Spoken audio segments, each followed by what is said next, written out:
special thank you to the MOCAD for letting us borrow her for the day. And if you guys are free this evening, you should go to the Cranbrook opening too, but also check out her opening at MOCAD Detroit. So with that, I'd like to introduce Jamian Juliano Villani.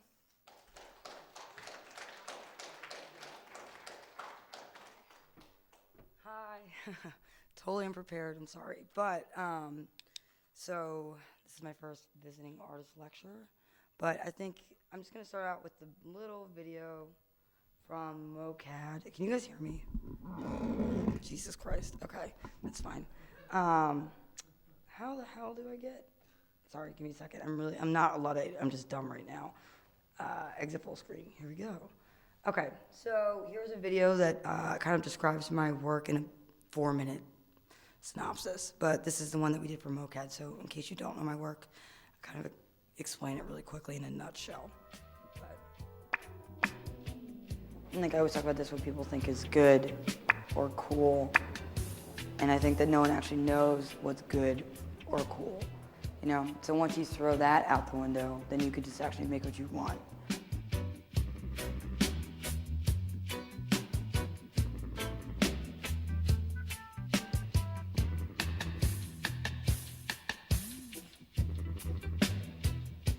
And when I started making these, I didn't think anyone was ever gonna see them, you know, and I was making them for me, so that's why all the references in the paintings are things that I actually like.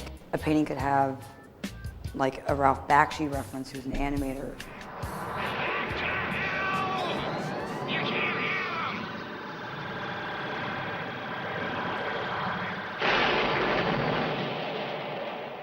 You did it, you beat the demon.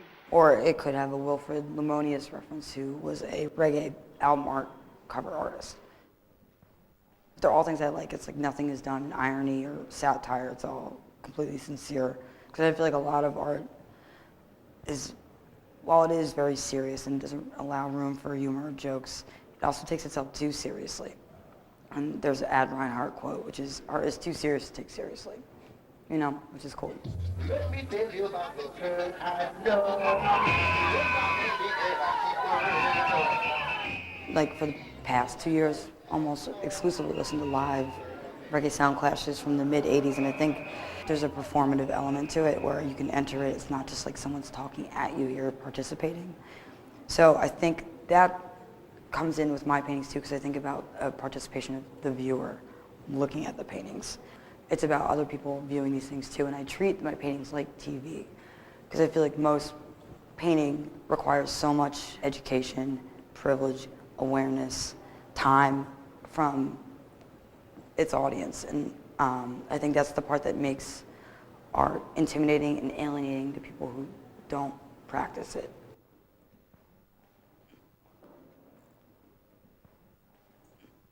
There's this one painting I have, it's called A Love I Can Feel, which is based off of a Sugar Minot track, who's one of the reggae artists that I love.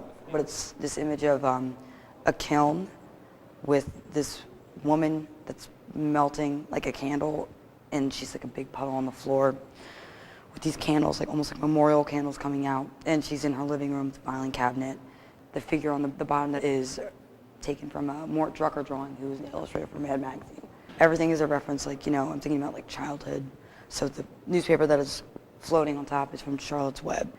And then bringing some like kind of historical element to it is the Italian Futurist painting. I want them to kind of be almost timeless in a sense, so that they span different generations and sometimes even different centuries in the same painting. But they're also, while the references are important, it's also really personal to me. That's how I felt at the time. It's a way for me to kind of categorize everything that I'm feeling through all the things that I experience that I like in a visual way, and I just kind of, it's like a map or a grid. Everything is fair game. So I'm not just referencing cartoons, I'm referencing images, I'm referencing advertisements, I'm referencing screenshots. It's fucking everything. So I'm really excited to do something that's so important to me, and I'm so lucky to do, which is a solo museum show in a place that's actually really interesting and complex and culturally rich.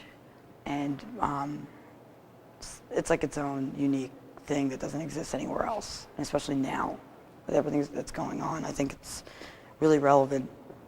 So it's like such a crazy opportunity. I'm pumped.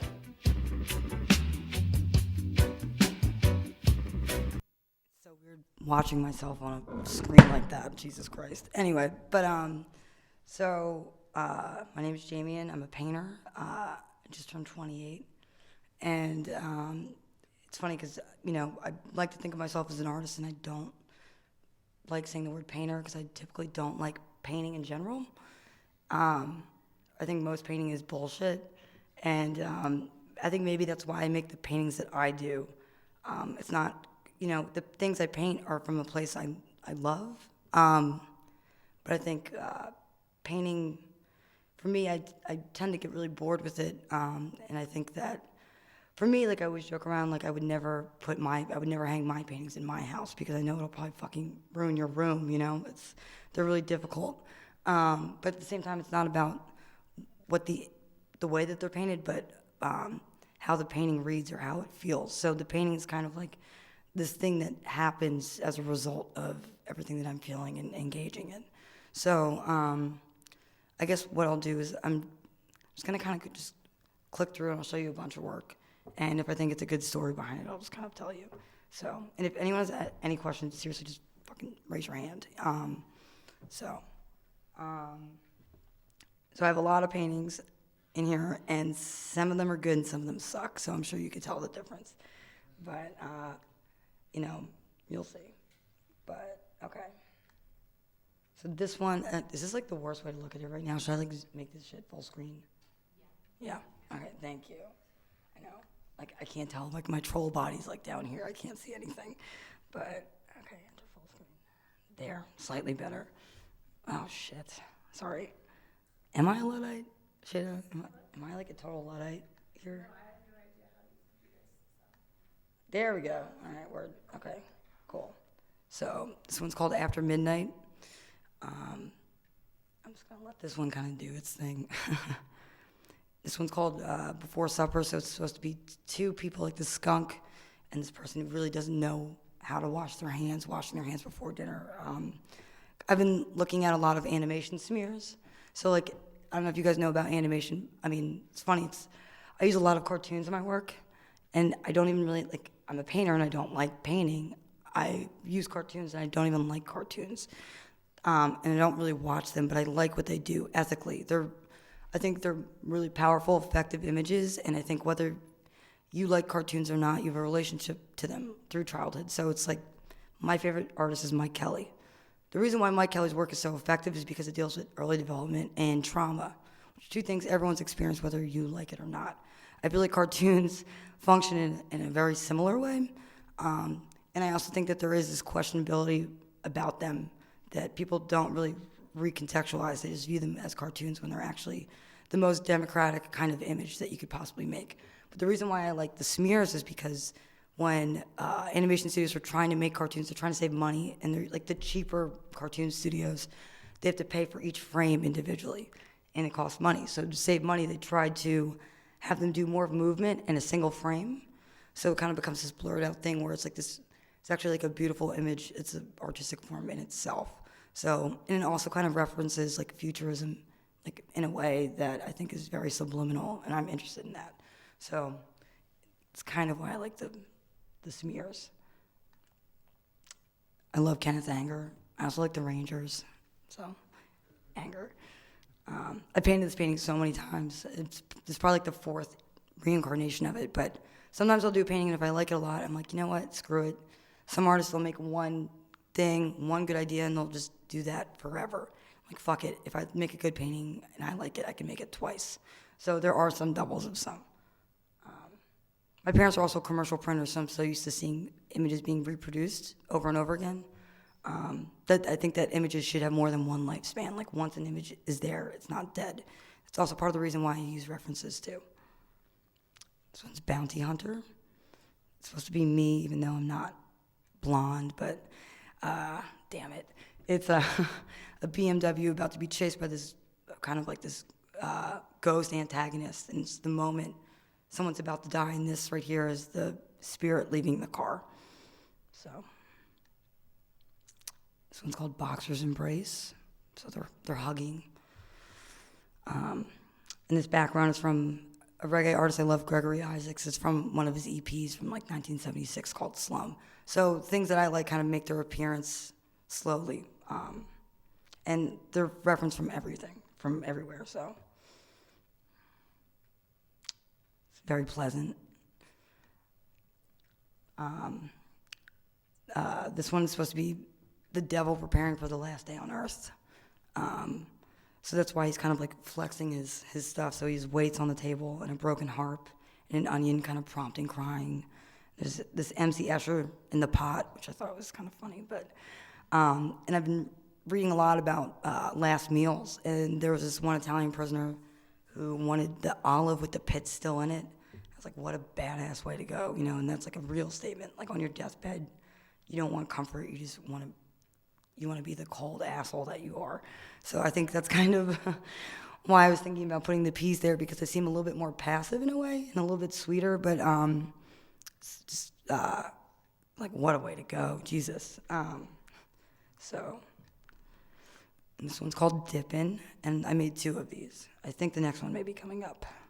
Yep, there's a second one. So this was the first, actually, and that was the second. This one's a little bit better, so you can tell I'm actually getting better at painting. And I was saying this morning, it's like I've only really been painting for 2.5 years. I did really bad sculptures before that in undergrad, and then I started working for artists. So I started working with this guy, Eric Parker, and I lied about knowing how to paint because I got the job on NIFA, and I was just so excited to have an interview. I was like, yes, finally. So I can quit my restaurant job and do that. And I had no idea what the fuck I was doing, and I kind of learned through that because that paid my rent. And through that job, I started working for Dana Schutz, and I was her color mixer for 2 years. So I learned how to mix color that way. And then working for a bunch of other artists, I kind of learned actually how to do it and do it in a serious way, as opposed to the way I was doing it before, which is unsure. And I was making these in my bedroom. I didn't think anyone was ever going to see them, so I just kind of painted what I wanted, and I wasn't thinking about the way they looked or if anyone was going to judge me. They were for me. And then I guess people started seeing them, and then that was it. But they're coming for a place where I want to have a certain feeling about them. The way they look is secondary in a sense, even though they are very formal at the same time. So this one's earlier. So this is from the tomatoes from a Little Feat album called Waiting for Gollum. But this is Doom Lagoon. And these knives you'll see in another painting too. So sometimes I'll use something and I like it so much I'll put it back in. This is a weird one, but it's supposed to be like this person enslaved inside, but you think of a piano or like someone like an entertainer that's like super romanticized, but she's inside next to a pile of garbage cans and everyone else is like having fun outside. Can you tell us, are these intuitively made or do you work them out in some way in a drawing? It's funny, it's like a lot of the painting ideas will come from, usually I realize like the quickest, most guttural, maybe the most stupid idea I have that pops in my head. It's usually the best one. So I'll think of an idea like, right now I'm thinking of something that's like like a beach, right? I want to make this painting of a seashell on the beach. But I'm thinking of something that would totally change the whole entire mood of the painting drastically, but in a subtle way. So imagine if the seashell was lit by cop lights, right? Now the seashell is a threat somewhere. So thinking about that, and then as I make it, I don't do any drawings before. I may have a loose idea, and it'll probably change along the way. But if I keep it open, then I'm more engaged. I'm actually interested in it. So basically my computer desktop will have like 30,000 things open. And I have 2 projectors and they're all on wheels. And I'll just move them around. And if you knock into my projector, I'll fucking kill you. Because the paintings need to be done that quick. And I use an airbrush. So it's a lot of technical stuff too. But I use acrylic too because I like it. There's no history to it. But I can't wait like the 2 minutes it takes to dry. So I have like 30 blow dryers in my studio too. So I'm the most impatient person ever. So that's kind of how I make them. I just kind of wing it, and they're purely additive.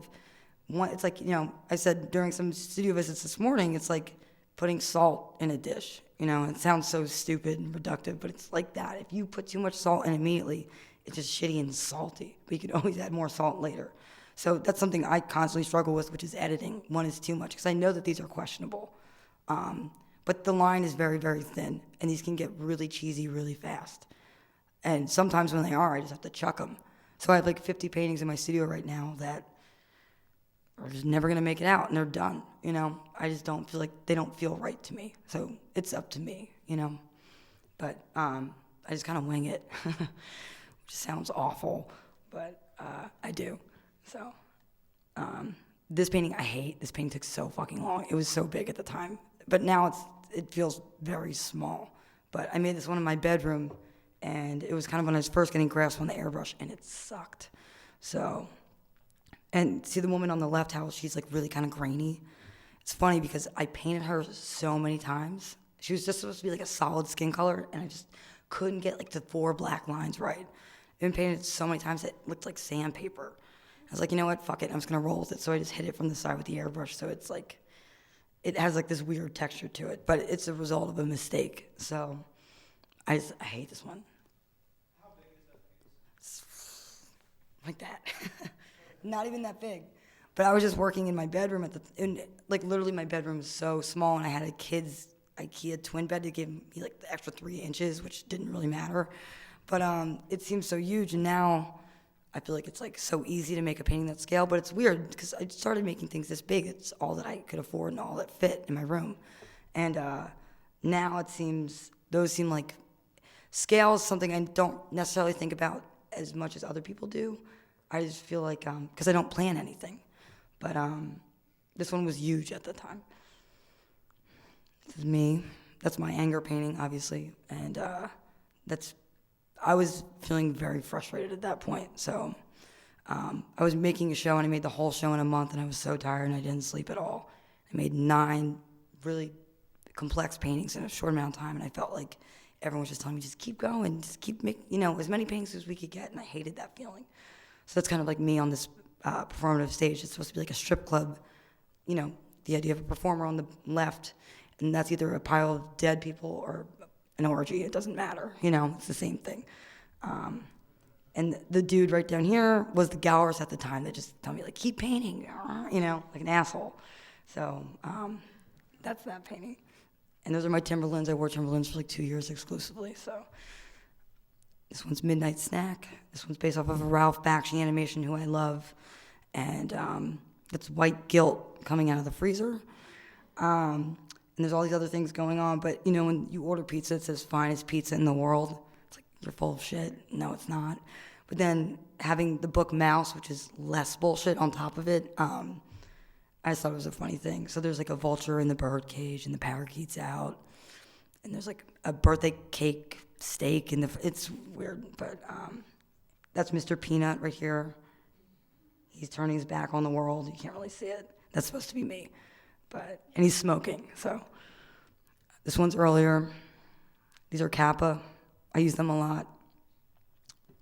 This one's supposed to be a nightmare because I can't sleep. So this one's called Rec Room. Also, Ralph Bakshi references these two. This is Snowflake. This is Carol. She's a transvestite. And the reason why, people look at the figures first and then they see the hermit crabs coming out of the chips. My reasoning is, like when you're in a lecture and someone's eating chips or you're eating chips and it's like the loudest thing ever. It's like incredibly loud. It's like, holy shit. If you've ever heard hermit crabs, I had them when I was little, and at night they make the most awful screeching noise. And it's like insanely loud for such a small little crab. So since they're not having a conversation, it's like the loudest thing I could possibly imagine. So that's why that's there. And the empty chair above it is a Patrick Caulfield painting, who's a painter that I love. So I'll put things that, art references that I like in there, but I try to slip them in. I don't want them to be validating part of the painting. I just want them to be something I like to look at. So this is the only nice painting I've made. So this one's called Rocky Road. It is nice. It's like not as fucked up as the other ones, I think. Roommate trouble. I had a roommate who was a total bitch, and I hung this in front of her fucking bedroom for like a month. It was awkward. But there's like a Patrick Caulfield in the background, and then it kind of becomes about class because these are Poochie, which is like a very expensive, iconic brand, and it's based off of a Levi's ad.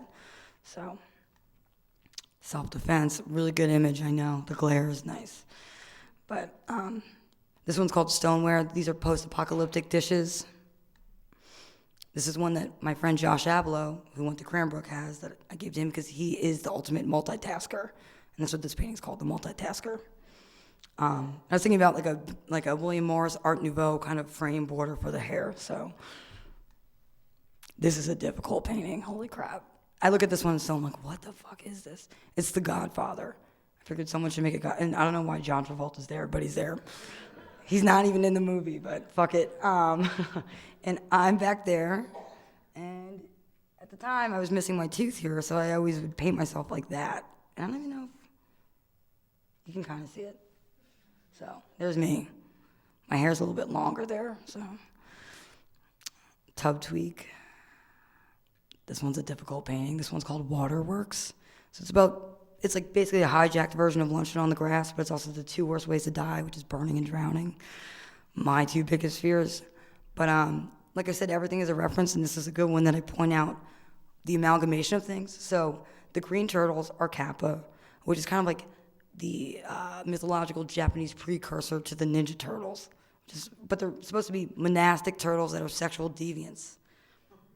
And they have a really awful haircut. But I like them a lot, and I've used them several times. And then this lobster boat is this Italian artist from the late 80s, early 90s. His name was Dwayne Flatmo. And he did these series of parade floats and boats, and that was his work. It was like this performative thing. And you probably don't know his work because he did shit like this, but I think they're really amazing. So that's why that's in there. And the figures, even though they look extremely like misogynistic, they're actually from a woman's lib sex comic called Muerte from the late 70s from Spain. So, and I was also looking at a million Japanese hokusai prints. So things from all over the place kind of make their way in these paintings. And like I said, like they can span over 100 years of different references. And I'm trying to marry things together that don't necessarily belong together. Maybe the best way to do it is, because I know I'm very organized, see, but I think I could just go through the good ones, I think. The good ones, I know. Let's see. This one. This is called Wicked to Go Feel It. So it's kind of like looking out your kitchen window when you're doing the dishes or something, but you see this like androgynous blub, that's like has this bondage on it. It's, I was thinking about Christina Ramberg, who's kind of part of like the Images, but in a different way. So, does anyone have any questions so far? No? Okay, good. Not good, but you know what I mean. This one is A Love I Could Feel. I have a twin, and it actually kind of looks like her, and she got really pissed when I said that. But she's basically supposed to be cooking herself, and there's zodiac signs on the floor, so it's kind of stripping away her own personality. So instead of putting her head in the oven, she's kind of trying to stay alive at the same time as like a memorial candle, also trying to end it at the same time. So this one is supposed to be a fox falling in love with a feather that looks like himself. So it's called A Younger, Thinner, Smaller Flame. So instead of an old flame. This is Azul Diablo. What a good title, I know. But it's kind of like it's a topiary garden, and I don't know what the fuck this one is, but it's weird. I like it though. This one's weird. This one's new. This one's called The Baby Made of Stone. So there's a bedpan underneath the baby, and she's on this melting psychiatrist couch, and she's also on top of a skin afghan, like a skin blanket. It's a really cheerful painting, I think. I think it's nice. And outside there's a George Copeland alt painting, which I use kind of as like a wallpaper, but he was like an American pastoral painter, similar to Charles Sheeler, but I really like his work a lot. I like the way it's painted. And the thing on the right was supposed to be a lens glare, and it ended up being whatever it is, but I like it. So when those things happen too, I kind of go with it. I don't want them to look perfect. I'm not, like I said before, I'm not a good painter, but I have a lot of ideas. So I just try to figure out what works and see whatever happens can be great, or I could just ruin it. So this is a weird one. Someone biking through the Garden of Eden. And these are all these cautionary tales of sex. So they're Playboy comics inside. There we go again. This one's called Double Dose. So this is a cat ogling someone getting undressed at the opposite side of the room. Self-management, that's me at the top. And it's supposed to be a Zen garden. It was based off of the Andre Serrano photo, but he's can't even get his shit together with the signs backwards, but he's on top of a mobster and a cop. He's holding the rake, so. Just the Tip. It's a good title. I was thinking of like the ultimate act of leisure, which would be drinking a smoothie. You know, like anyone that drinks a smoothie, it's like you must have your shit together or something, you know. It's like, you know, I would joke around with my boyfriend, he loves like juice, so I call him like smoothie boy, and he hates it. But it also looks like he's sucking the tip of a Dr. Seuss hat, which I liked, so that's why it's called Just the Tip. And he's like behind this rubble. It was actually from an Italian propaganda poster from the like 1910. So, and the wavy figure is actually from the Toxic Avengers. So there's a lot of shit going on in that one, even though it's pretty subtle. This is Little Persephone. So it's about the rape of Persephone.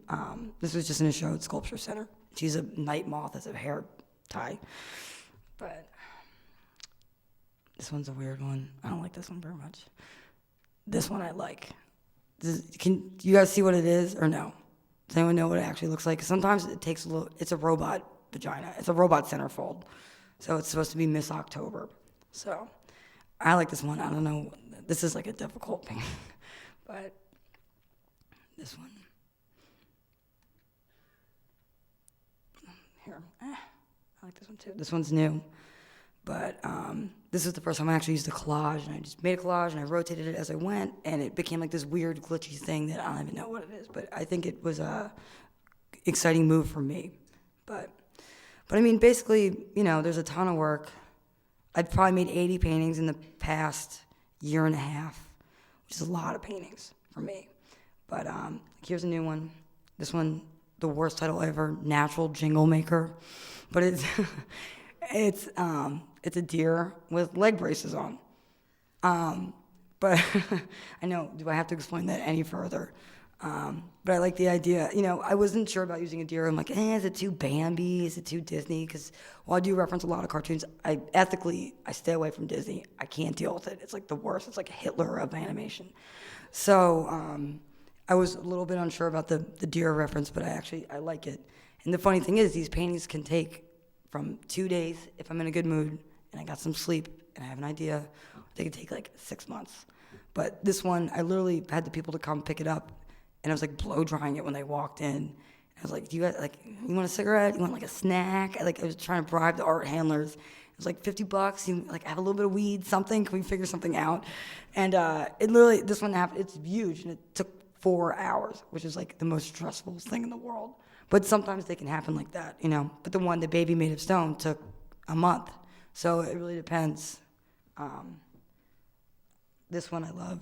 So this one will be at the show at MOCAD, and this is huge. It's a giant triptych. It's called Some Deaths Take Forever.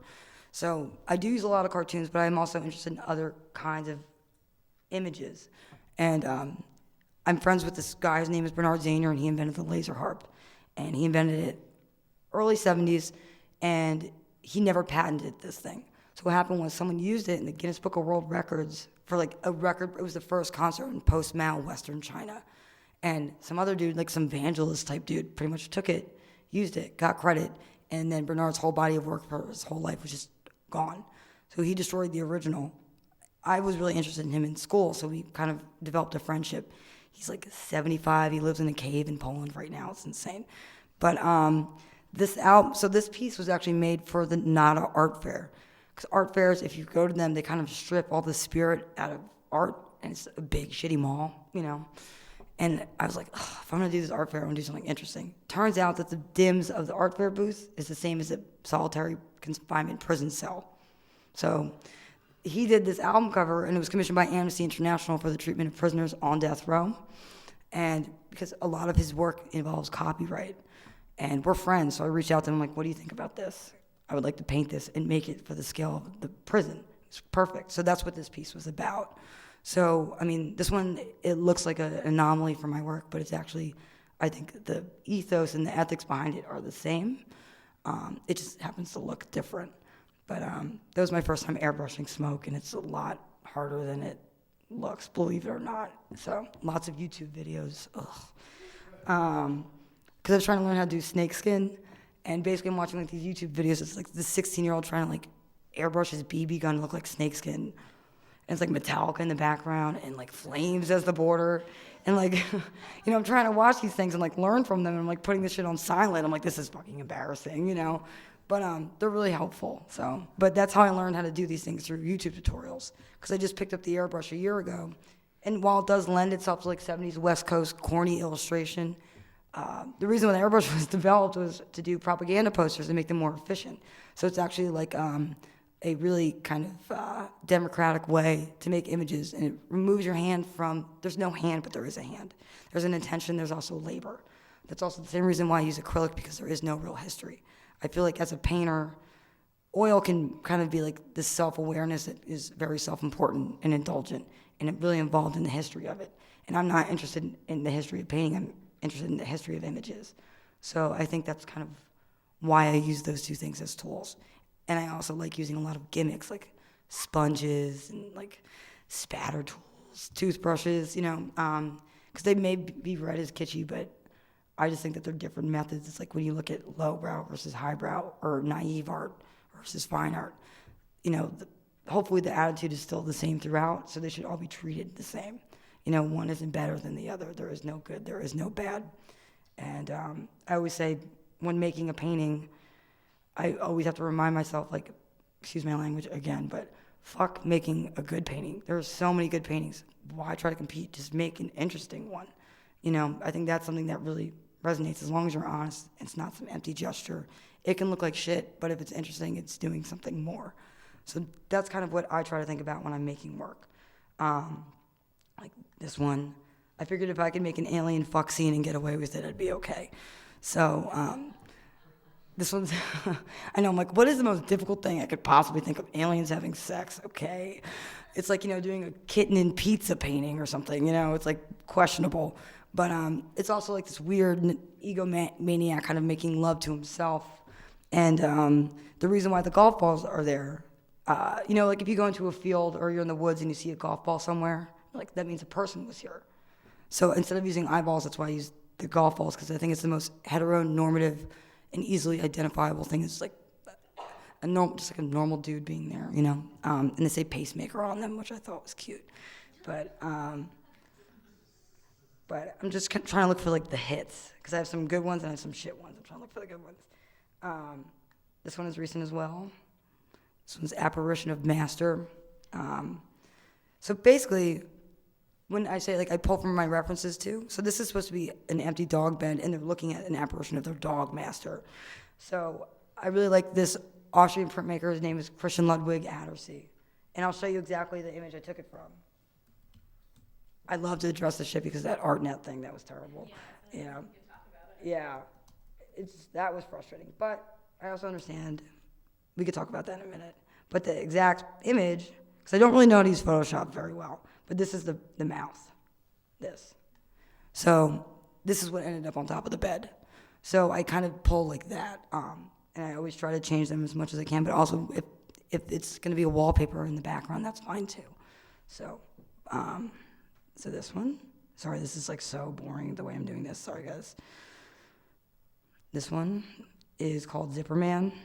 So this one, I was trying to think of the most fucked up Christmas present you could possibly get, So it's like this really sparse Charlie Brown Christmas tree with like this Tom of Finland blackface thing behind it. But it's actually, if you've ever seen The Wiz, which is the all-black Wizard of Oz from the 70s, it's one of the flying monkey men on the motorcycles. But it is terrifying. And this painting took me longer than I wanted it, but that's okay. And so, is that really, that can't be it. It's not it. There we go. So, we also, I'm usually not this organized. This is very rare. So, let's see. Good one. Let's see. I like this one. Wavy Fox. I've used these foxes in a bunch of my work. In the show at MOCAD, I have a new one too, but it's based off this Hungarian cartoon called Vuk from the 70s. And it's this fox, this father fox that has to kind of kill everything that he comes in contact with to support his family. So it's like, it's kind of desperate, but you also relate to him at the same time, which is why I use aliens and animals a lot. Because I feel like if you look at a person, you automatically assume you know what they're going through. But if it's an animal or a creature or whatever the fuck it is.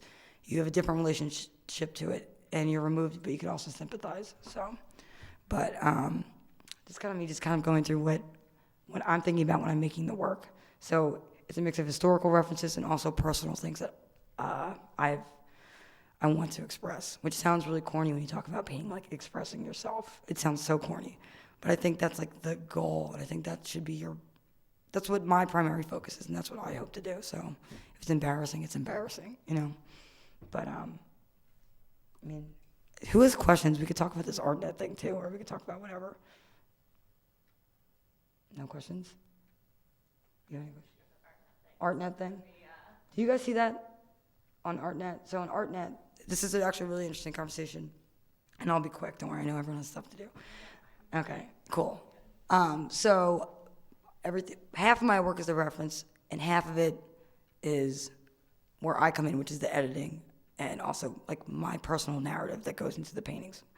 So I was walking by a mural, and it's crazy. It's really, really timely though. I was walking by a mural on my birthday, and it was a John Lennon quote. And you know, I experienced it in my real life. I took a photo of it with my phone, and when I paint, I figure it out as I go. And I was like, you know what? This painting actually really could use something, and it needed the text. So I'll show you. Should I just go on Artnet? Yeah, just do it. I'll just do it. So this is like the first piece of really shitty press I got. But this just happened. So one is artist on artist theft, okay. So it's actually really interesting. Awesome, on the CV, that looks great. But this is the painting. So it says, imagine all the people living life in peace. So it was like this weird hellish shark gargoyle. And I saw this really kind of beautiful mural that I saw, and I walked by and I put it in the painting. This is the mural right here.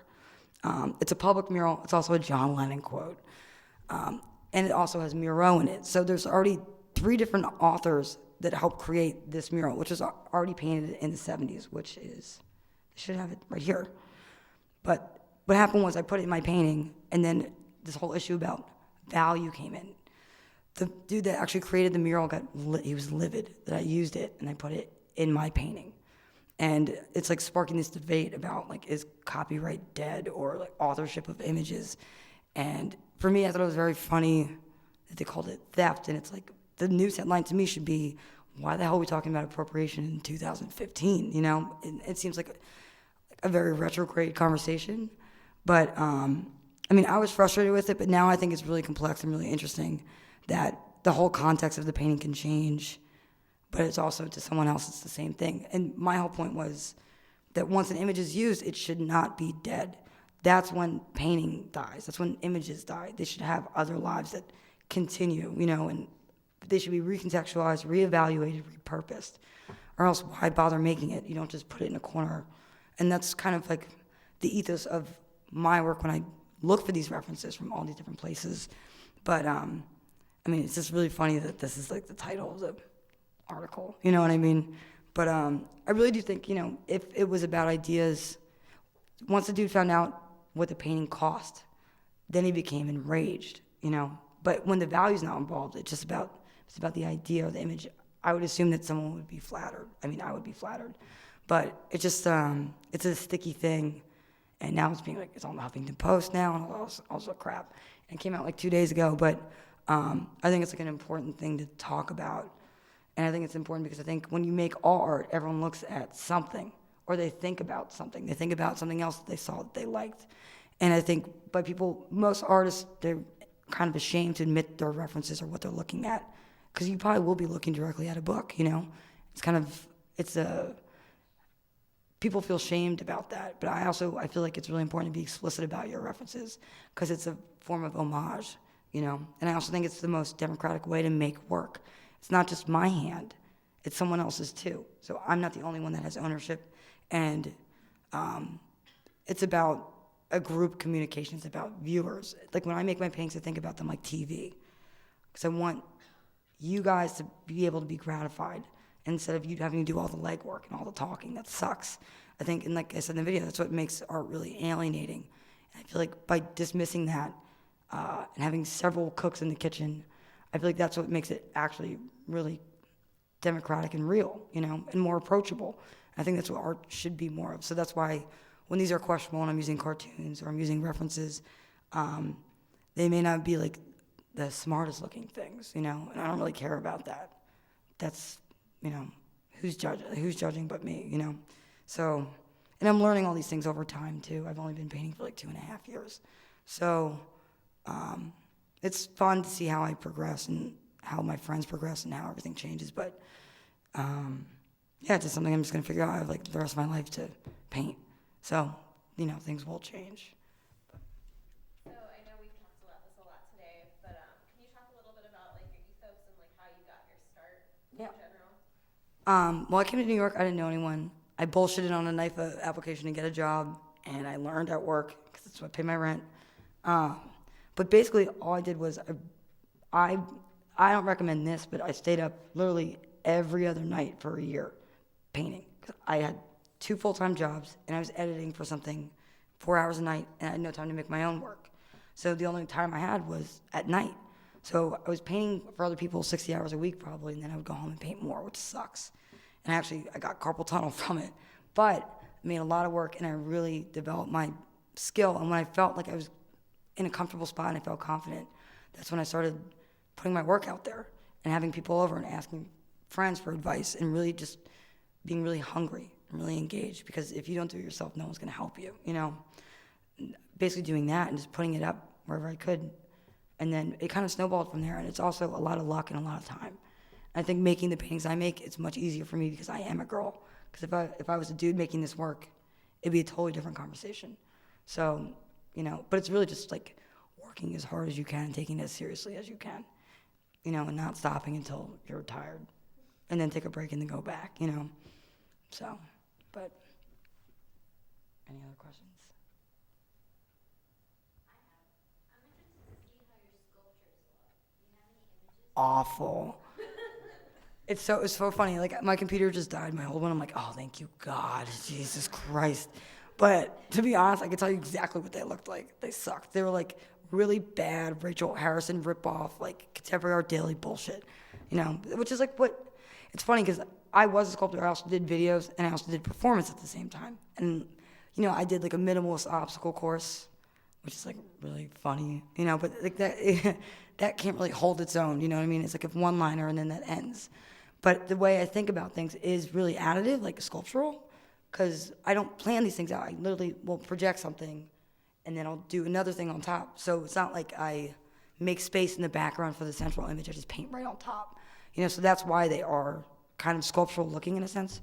But the sculptures were not that good, let me tell you. Yeah, that's why there's no images that exist.